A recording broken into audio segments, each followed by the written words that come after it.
Good morning. Hi to everyone, and welcome back to Princessy Channel, your go-to channel for truth and clarity on life-changing opportunities. Today, actually, I want to address a deeply emotional and empathetic discussion, the one that affects millions of Nigerians. The issue of government bureaucracy on grant disbursement within the country. Yes, the delays and struggles that is surrounding the disbursement of grants like Sanctuary Wealth, which is the UAG grant, the Theobald grant, the Supreme grant, and the likes of St. Rita Foundation and Midwest Improvement Program. Grant isn't just about the bureaucracy. It's about lives, it's about dreams, and it's about survival. Stay with me as I will definitely try as much as possible to uncover the truth and also talk about what needs to change. In the meantime, don't forget to subscribe to this channel for more impactful content of this nature. All right, for instance, imagine waking up every day with the hope that this will be the day that your prayers for financial stability are going to be answered. You have done everything right. You have submitted your details, you have followed up and waited, but the promises of these grants keep getting lost in the web of what is called bureaucracy. This is the reality for millions of Nigerians who have pinned their hopes on grants like UAG, Theobald, Supreme, St. Rita Foundation, and the likes. But it's not just about the delay, it's about the emotional and psychological toll it has begun to take on the masses. How do you explain a mother who can't feed her children today that the help, how do you explain to her that the help that she has been waiting for and that she has been promised is stuck in endless paperwork? Yes, we understand that bureaucracy is a necessary part of governance, but in Nigeria, it has become a bottleneck that actually stifles progress and dashes hope. Grants like this are supposed to be lifelines.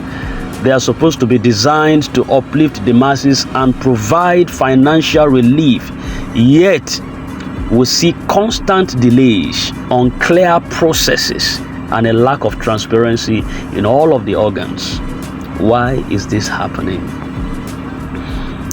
This is tied to some reasons, and majorly, number one of them is lack of transparency.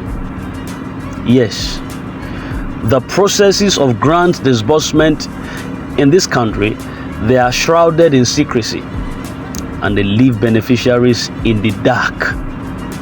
There is no transparency from the organs or the channels or the handlers.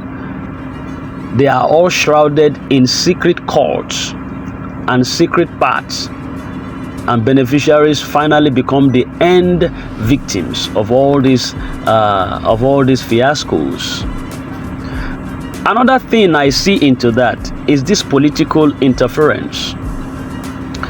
Too often these grants become so entangled in political agendas that the delaying of these grant funds becomes an issue. A grant comes within the country, and before you know it, it enters into politics. And everything is not expected to be politicized. But you see, once it flies into the hands of the government, it flies into the hands of the people at the top, they begin to play ping-pong on what's supposed to relieve the masses. And they don't care how they feel. As long as they feel all right, every other person could go and die. Political interference is satanic. Political interference within Nigerian ecosystem is satanic. It is called satanism. And the one that everybody knows, which is common, is the corruption and mismanagement. That one has become a bane. It has become a syndrome within Nigeria. In some cases, funds that are meant for the masses, they never get to reach their destination due to mismanagement or outright corruption. Outright corruption. I believe that these issues are not just administrative. No, they are life-altering for the millions who depend on these grants. Take Blessing, for instance. A young widow who has waited for a year for the UAG grant. She hoped that the funds will help her to start a small business to feed her children, but today she's still waiting. Or Joseph, that is a farmer in rural Nigeria, who counted on the Theobald grant for purchasing of farm tools. He is still borrowing tools till today to make ends meet. Now, these stories aren't rare. They are the heartbreaking reality of thousands of Nigerians as we speak. Yes. But what can we do? How do we ensure that these grants reach the people they are actually meant for? How?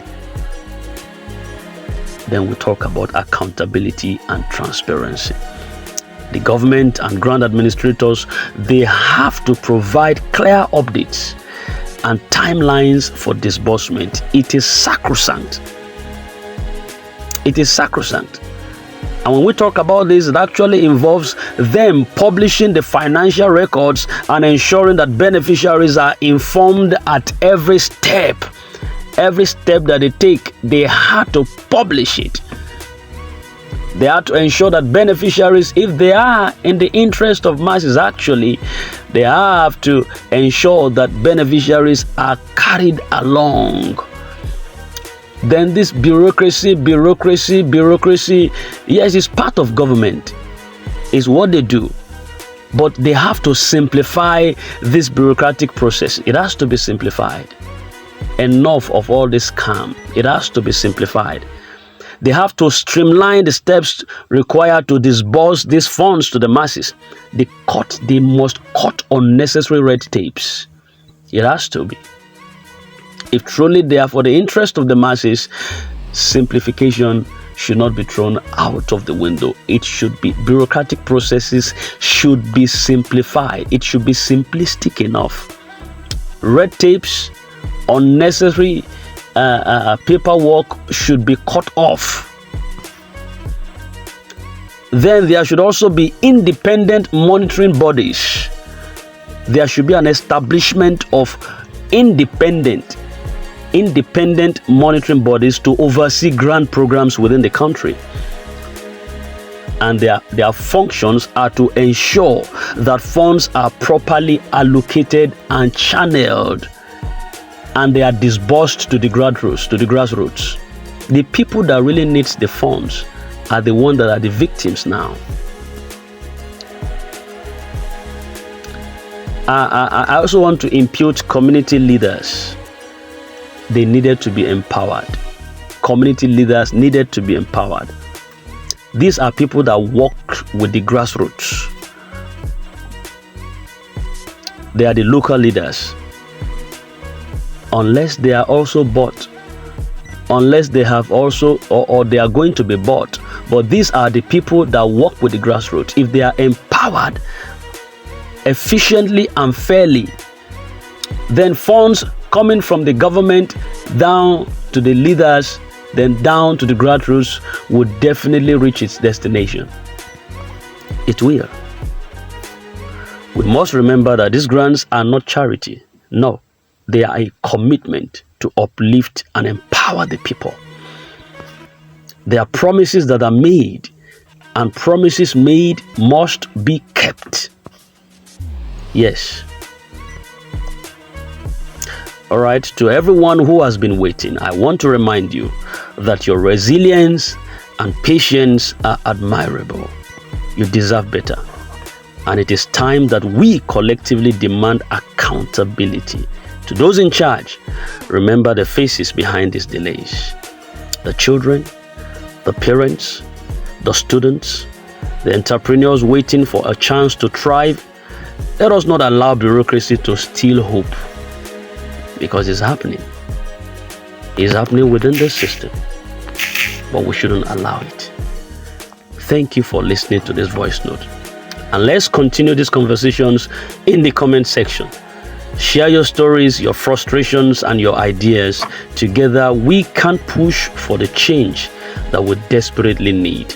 Don't forget to like, to share, and subscribe for more insightful content. Until next time, stay hopeful and stay strong. Please, need I say this? You must be civil in your submission. You must be constructive in your submission. We are civil people. So within the comment section, civility should be a cause of discourse. It should be a major cause of discourse. We have all been delayed, but we shouldn't throw our civility out of the window. Thank you. See you next time. Have a blissful Friday morning, and God bless you.